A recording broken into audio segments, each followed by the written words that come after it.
Boy, the papers are full of it, and I'm talking about football news right here in the Okanagan. It's 1954, and there's a new entry in the Western Interprovincial Football Union called the British Columbia Lions, and they're going to be practicing in Kelowna. On this episode of Pioneers in Places, I talk with the last founding member of the BC Lions, Vic Spencer, about the Kelowna Lions connection. And I'm just boning up on some of football rules. A touchdown's worth 5 points. Point after 1, field goal 3.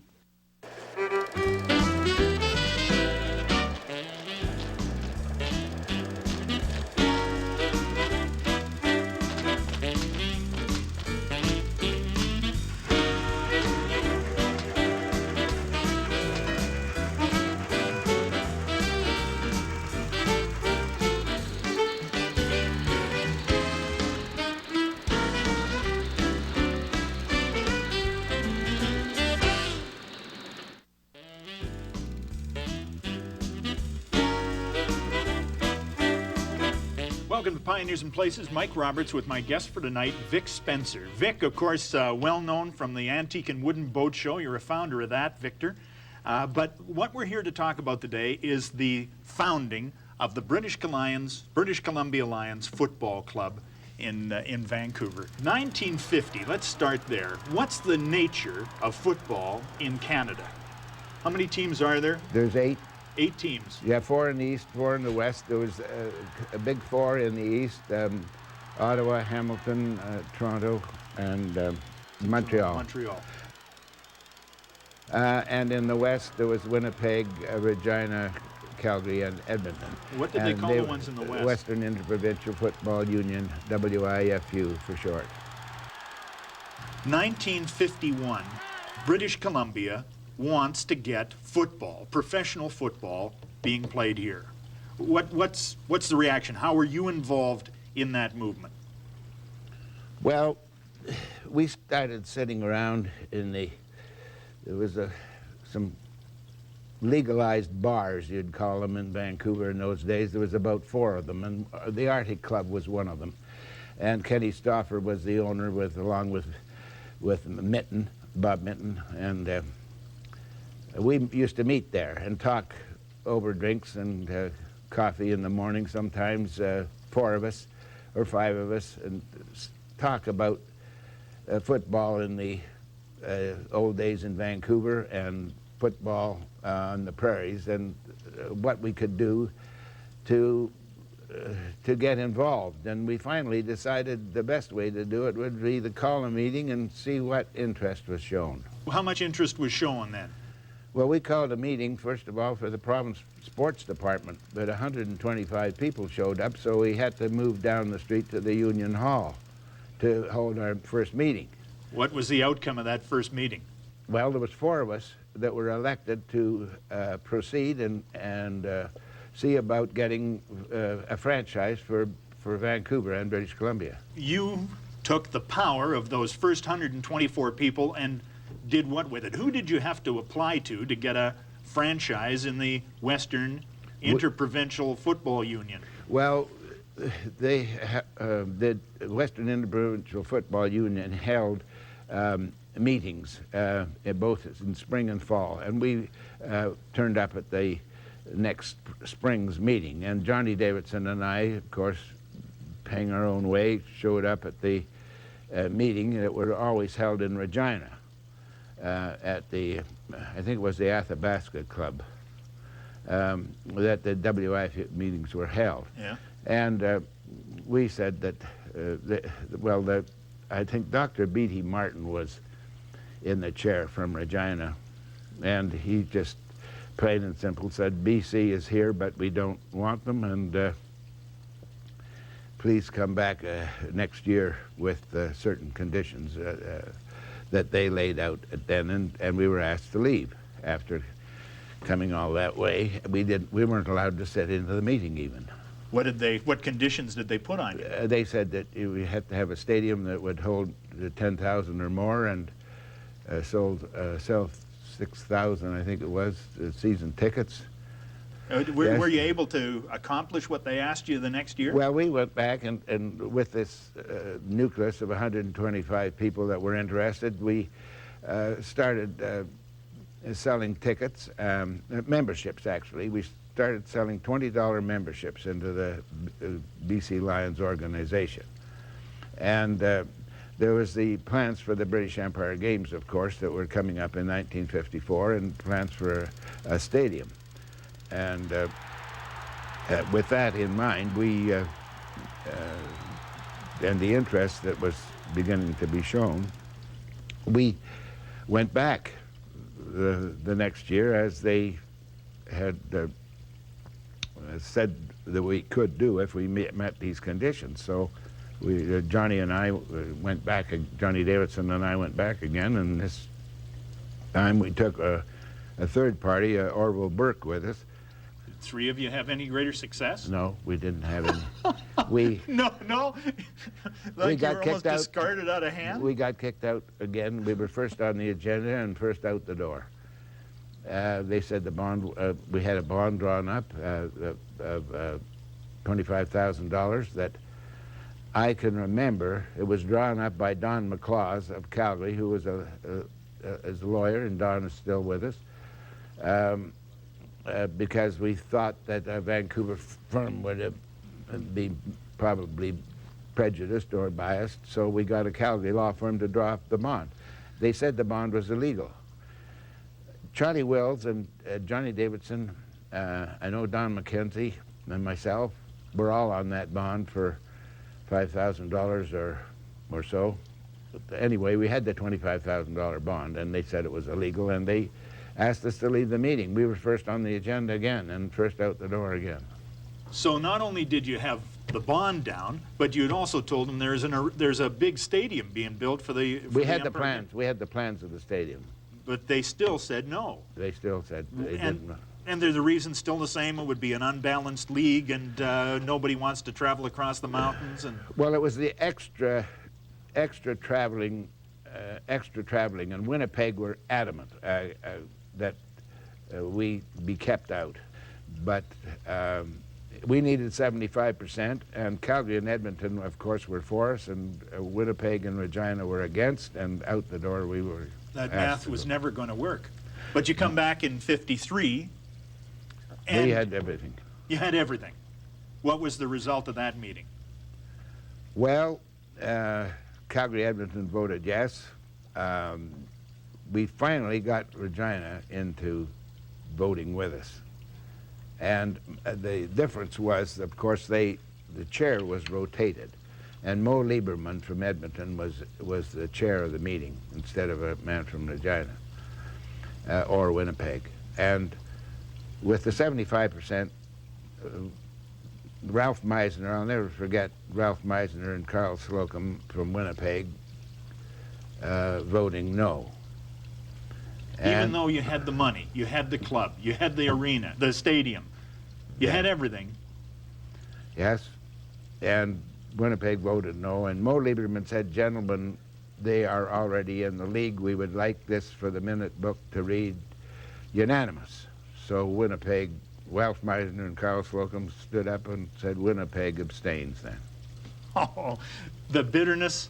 That must have been good for the league in the final assessment, though. I mean, this kind of bitterness, did it have an effect on British Columbians? Did they say, well, we're going to support this team?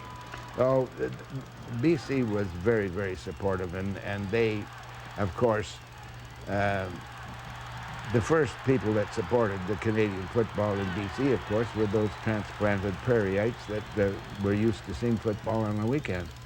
And the first, I'm sure the first season ticket holders were people out of Saskatchewan and Alberta and Manitoba, of course, that were used to football.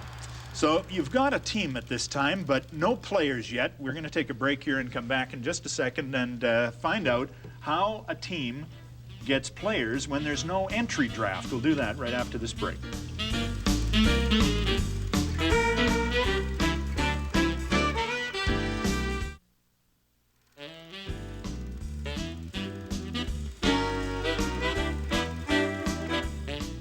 Welcome back to Pioneers and Places. Mike Roberts with Vic Spencer, one of the founding directors of the British Columbia Lions Football Club in the Western Interprovincial Football Union. It won't be known as the CFL for a little while yet. So you're given at least the opportunity to be a part of this league, but there's no entry draft for you to get any players. That's weird. Well, it was unheard of. A new hockey franchise, any kind of a franchise usually gets a draft from the other teams that are participating and are willing to share, not their star players, but at least share some players, and we were denied that. What did you do? How did you overcome that large problem?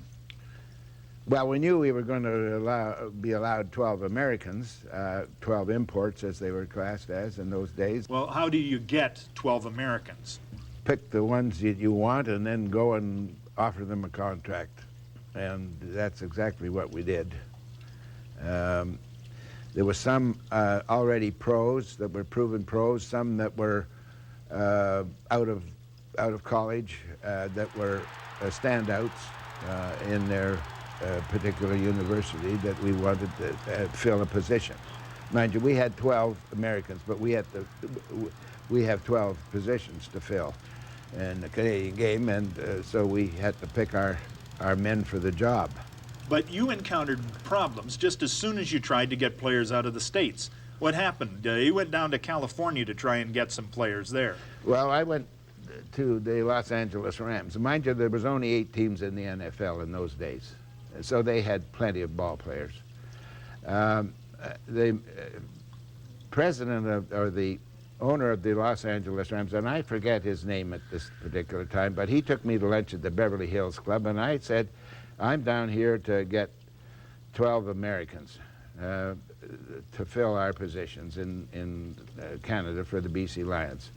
And I said, we could work some kind of a deal where you could have a 2-year recall or work out something. At least your players that didn't make your first string could be playing some kind of football. And he thought that was just a great idea, but he said, Vic, the other teams would have my head if I dealt with a team from Canada. We're having our problems with the teams as it is. But he said, I'd go for it in a minute, but he said, I just can't. And I said, well, then we're going to have to come and get them then. We have no alternative. Who was the first guy you went and got? We went and got an all-pro tackle from New York Giants, Arnie Weinmeister. But Weinmeister, the mayor sued us, and the case was heard in the Seattle courthouse because Weinmeister was from Washington. The judge ruled that you cannot restrict a man for bettering himself with his employment, either salary-wise or position-wise. And that ruling stood up and opened a door, you might say, for American players to come to Canada without getting sued or having their club sued. Did this strike you as a darn strange way to play football, to not get an entry draft, to have to go through the courts in the United States just to get what other teams were able to get? Well, these are hoops you're jumping through. This time we were used to adversity. We'd tried twice to get into the league and been kicked out, and so we figured that it wasn't going to be easy. I think the whole American situation in the first instance of the BC Lions was a tough one, because a fellow right out of college was looking to the pro teams for employment, and they were looking for All-American, and this was good publicity for season ticket sales. Darn right. So, but the American teams were also after them. So it was a two-way fight, but our dollar being what it was and the employment picture the way it was, most of the directors on our club were diversified to such an extent that we could get a lad employed in almost any kind of a job that he wanted, which was a big plus. Which was the way football was played in those days. Yes. Going to take a break here, but when we come back, Kelowna in the Okanagan figures highly in the first 10 years of the history of the British Columbia Lions, at least starting in 1955. Absolutely. Right on. We're going to take a look at training camps in the Okanagan right after this break.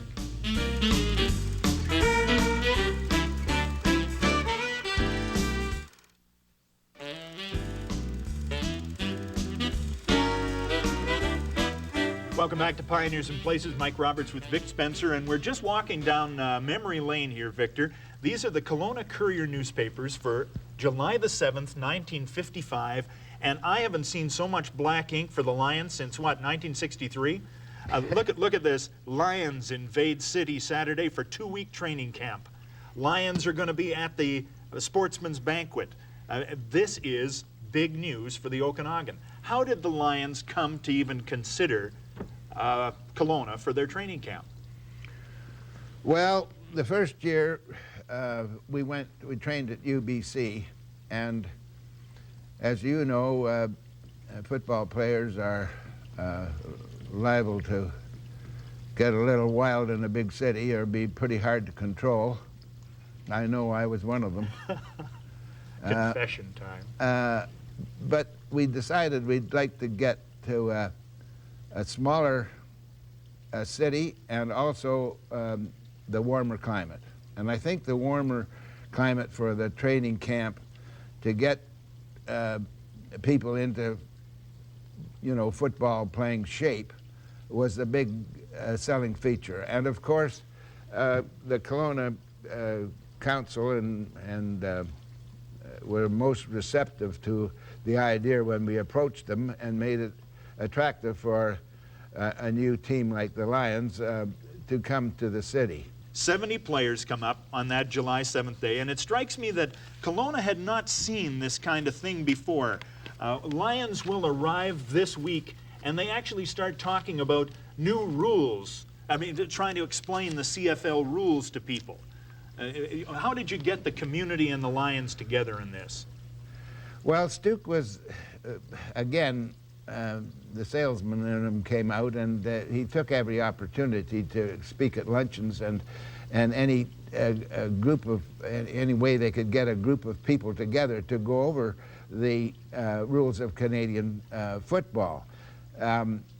As a lot of people know, that soccer and English rugby were big factors in British Columbia and Vancouver in that day, and a lot of people were not familiar with the 3 downs and the 10 yards you had to get a first down, et cetera, et cetera. So Stuke took every opportunity to explain to the people of Kelowna that were out watching the practices and supporting the team right from the start prior to the inter-squad game, so that they would have a better understanding of what they were looking at. Now, look at these guys here. Look, I mean, these young football players must have been just a revelation to people. I mean, here you had giant, athletic young men suddenly roaming the streets of an orchard city. And especially when they got a chance to go down to the beach and bare themselves. Just sort of tan there. Yeah. It certainly brought out the audience, did it? It certainly did. Look at these guys over here with their carving knives and everything. Yeah, big business, says Stukas. Football now, big business. And it was big business, let's face it. Look I got a picture right here. I'm going to show you this picture. And it shows you with a lamb over here in this shot. What will I do now? That's Vic Spencer on the right, and who's the man on the left of the picture? That's Don McKenzie, well known in the as president of the Truck Loggers Association of BC and the president of the BC Lions at the time. He succeeded Art Mercer, who was our first president, and Don was our president for the first 3 years. There's a lamb in that picture, and we're in the Royal Anne Bar when that picture shot? Well, we decided that we should have a mascot for the BC Lions, and Freddie Dietrich should have been in that picture as well. And we couldn't make up our minds what to get for a mascot, and somebody finally decided, well, we're in lamb country, we're driving around out here, we better get a lamb. So we prevailed on a young girl to to give us their lamb, which we paid for. And she made us promise that we'd feed it out of this bottle that she had, which was a large ginger ale bottle with a nipple on it that had milk in it, and the lamb would go crazy when he saw this bottle, if he came anywhere near him with this bottle. The boys in the press got quite a kick out of him, and by the time we got around to the inter-squad game, Bill Clancy had decided we'd got to get the lamb painted, so we took him to a sign painter and got the lamb painted with orange and black spots all over him, large spots. The little girl that was sitting with her parents in the stand at the time was most upset with this lamb being painted orange and black, and we assured her that it didn't hurt at all and it would grow out and she could shave it off when she got it back. So that was the Lions' first mascot. As a lamb. The story was written up that the lamb chops might be made out of this lamb. That further agitated the poor little girl. Yes, I don't know who was responsible for putting that in the paper, but she was most upset that she thinking her lamb would end up in the stew pot.